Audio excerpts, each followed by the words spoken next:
তো গাইস রসুনটা আমার গোল্ডেন করে ভাজা হয়ে গেছে, এবার দিব আমি চিকেনটা ম্যারিনেট করে রাখা।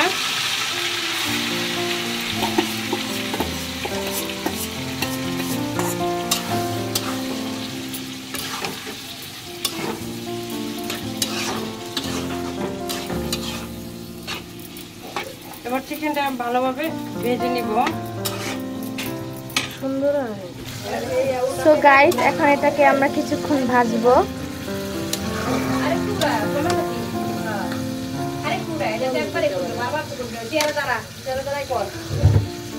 এটাকে প্রায় 15 মিনিটের মতো আমাদের ভেজে নিতে হবে। আমার গোশটা ভাজা হয়ে গেছে, এবার দিয়ে দেবো আমি যে পেঁয়াজ কুচিটা করে রাখছিলাম, পেঁয়াজ কুচিটা দিয়ে দেবো।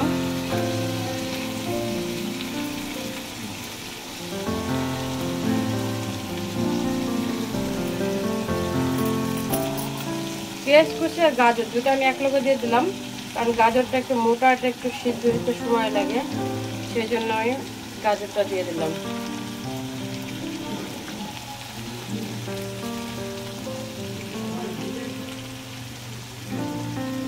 আর দিয়ে দেবো এখন 2টা মরিচ কুচি, কাঁচা মরিচ কুচি, জাস্ট এটা ফ্লেভারের জন্য।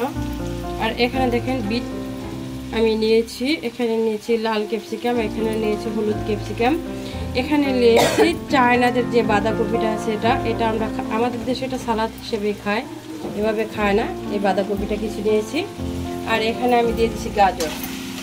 তো আমি যে সবজিগুলো দিয়েছি এটা যে আপনাদের দিতে হবে এমন কিছু না, আপনারা চাইলে যে কোনো সবজি দিতে পারেন। আর ক্যাপসিকাম যে শুধু লাল আর হলুদ দিতে হবে তাও না, বাজারে আরও ক্যাপসিকাম আছে, গ্রিনটা আছে, চাল আপনারা একটা ক্যাপসিকাম দিয়েও বানাইতে পারেন। বাট আমি 2টা নিয়েছি, তারপরে যে আপনাদের 2টা দিতে হবে এমন না।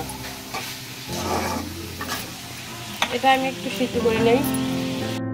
তো গাইস এগুলো সবই কাঁচা খাওয়া যায়, তাও আমি একটু হালকা ভেজে দিলাম। আমার গোস আর গাজরটা হয়ে গেছে, এর জন্য আমি এখন দিয়ে দিলাম অল্প একটু ভেজে আমি নিয়ে নেবো, কারণ এগুলো সালাদ কাঁচা খাওয়া যায়। দিয়ে দিলাম বিট, দিয়ে দিলাম ক্যাপসিকাম, হলুদটা দিয়ে দিলাম, লালটা।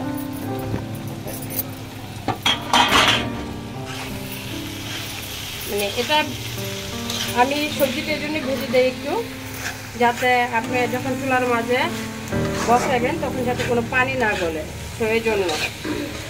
পানি গলে এটা আর ভালো লাগবে না, অনেকে এটা ব্যালেন্স করতে পারেন না, তাদের পিজাটা কিন্তু পারফেক্টলি হয় না অনেক সময়, বা দেখা যায় পিজা নিচে পুড়ে গেছে, উপরে সবজিটা কাঁচা কাঁচা রয়ে গেছে। জাস্ট এটা মিট করার জন্য আমি এটা দিয়ে দিলাম। দিয়ে দেবো হালকা একটু লবণ।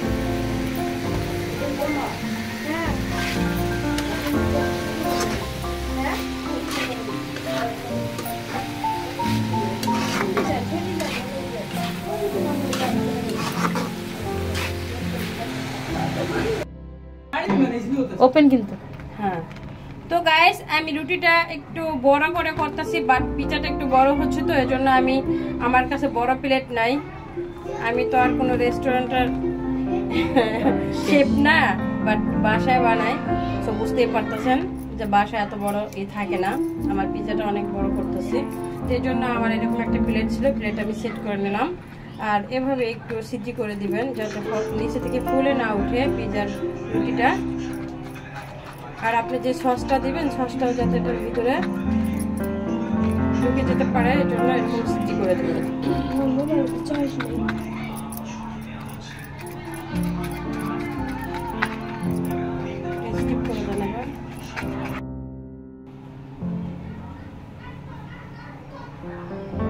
এই সসটা আমি বানাইছি।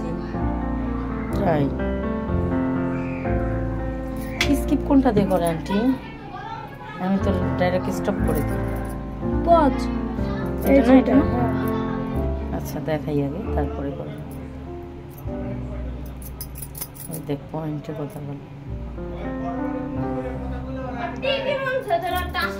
কেরা ভাইজান না চিল্লা চিল্লা কথা কও, তোমার তাবাস বুয়া আমি ছাইরা দিলাম তোমার তাবাসসুম রে চুন্নি রে। আচ্ছা আমি ভিডিও করতেছি, আমি পরে দেখতেছি। সবগুলা একটু ভেজে নিয়েছি, দেখতেই পারছেন।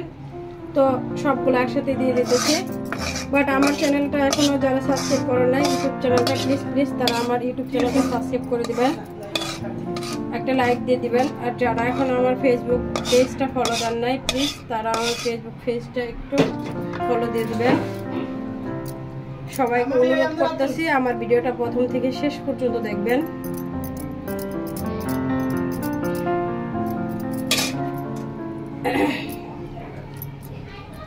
এটা মাছ দিয়ে রাখেন, হাত দিয়ে করতেছে।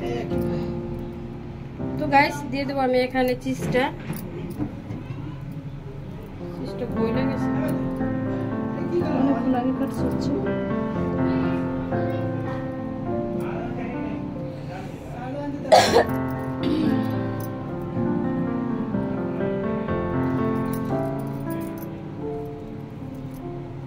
এখানে আমি একটা চিজ ব্রেড করে পুরোটাই দিয়ে দিলাম।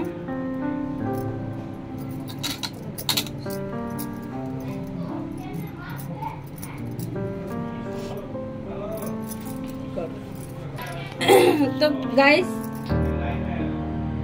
আপনার পিজা সবচেয়ে যেটা মেন সেটা না দিলে কখনোই ভালো লাগে না, এটা হলো অর্গানিক, যেটা আপনি রেস্টুরেন্টে গেলে যে অর্গানিক পাতাটার ঘ্রাণ পান, ফ্লেভারটা যেটা আছে এটা অবশ্যই দিবেন, এটা দিতে কখনো ভুলবেন না পিজাতে।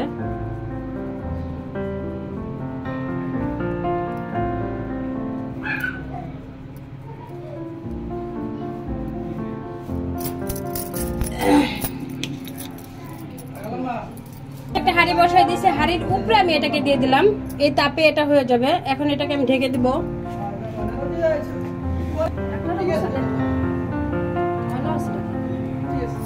তো গাইস আমি এটাকে এইভাবে ঢেকে দিলাম, 15 মিনিটের জন্য রেখে দিলাম আমি এটাকে এইভাবে ঢেকে।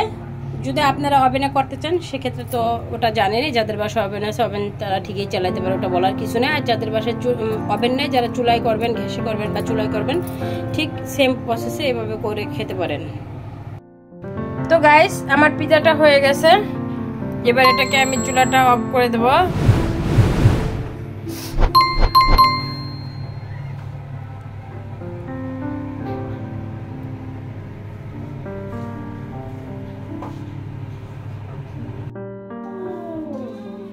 তো গাইস যদি আপনাদের ভালো লাগে এভাবে আপনারা বাসায় ট্রাই করবেন, অবশ্যই ভালো লাগবে। রেস্টুরেন্টের চাইতে বেশি স্বাদ না হলে কমেন্টে জানাবেন। এভাবে যদি করে খান, একবার হলেও করে খাবেন, খেয়ে রিভিউ দিবেন। তো আজকের ভিডিও এই পর্যন্তই। ভালো থাকবেন সবাই, আমার জন্য দোয়া করবেন, আমি আপনাদের সবার জন্য দোয়া করি। আল্লাহ হাফেজ।